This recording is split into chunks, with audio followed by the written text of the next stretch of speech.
بسم الله الرحمن الرحیم. راځو په دغه ویډیو کې د اقتصاد پر باندې ساده او لومړنۍ تیوریانو باندې خبرې کوو چې د هغو څخه دوې تیوریانې موږ په نظر کې نیسو.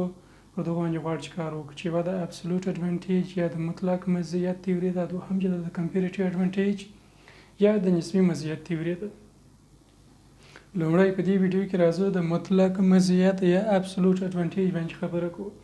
ادم سمیت په 1906 میلادي کال کې د مطلق مزیت په اړه خپل نظر ورکړ. دا د مطلق مزیت تیوري د ادم سمیت لخوا خپرول شوې ده په 1906 میلادي کال کې. د دې تیوري پر اساس د دوو هیوادونو ترمنځ تجارت د مطلق مزیت پر اساس ترسره کیږي. مطلق مزیت چې دی، مطلق مزیت د یو هیواد د هغه وړتیا څخه عبارت دی چې د بل هیواد په نسبت د کومو منابعو په استعمالولو سره یو جنس تولید کړي. یا لنډ داسې ویلای شو چې کله چې یو هیواد د بل هیواد په نسبت ډیر مولد وي. راځو دغه تیوري چې ډیرې فرضیې لري د هغو څخه بعضې مهمې فرضیې چې پر هغو باندې دلته موږ کار کوو هغه وایو assumptions ته راځو. اول چې دی 2x1 موډل. د دې څه هدف چې دی 2x2 په یو کې موډل.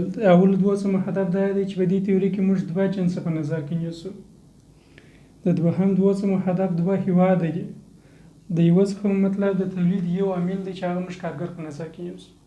یعنی په دې تیوري کې دوه اجناس، دوه هیواد او د تولید یو عامل چې کارګر دی هغه په نظر کې نیسو. دوهمه فرضیه آزاد تجارت دی. د هیوادونو ترمنځ تجارت آزاد دی. دولتونه چې په تجارت کې مداخله نه کوي، تجارت ته خنډونه نه رامنځته کوي. درېیمه فرضیه چې د لیبر موبیلیټي ده، د کارګر حرکت دی. دلته به دا ورته ولیکو چې د هیواد دننه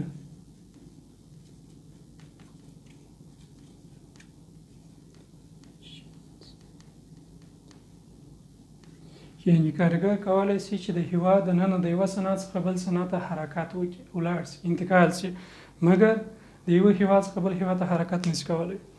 راځو مثال یې په نظر کې نیسو. مثال کې موږ ویل چې هیوادونه موږ په نظر کې نیسو. کنټري کې موږ دوه په نظر کې نیولې دي. د ساده‌توب لپاره مو کنټري لیکلی، که چیرې هیوادونه وایي نو بیا باید کنټري شي. یو US موږ په نظر کې نیسو، بل انډیا په نظر کې نیسو. دوه دانې اجناس موږ په نظر کې نیسو چې یو ماشینز په نظر کې نیولې دی او بل چې دی کلات یا ټوکر. دا چې په نظر کې نیسو چې دلته یوه ساعت کې د کارګر تولید موږ په نظر کې نیسو، مولدیت یې موږ په نظر کې نیسو. یعنې دا چې دی فر اور آوټ پوټ دی.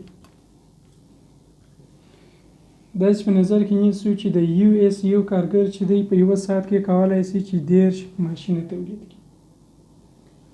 یا که چیرې ټوکر تولیدوي دی کولی شي چې 10 یارډ ټوکر تولید کړي.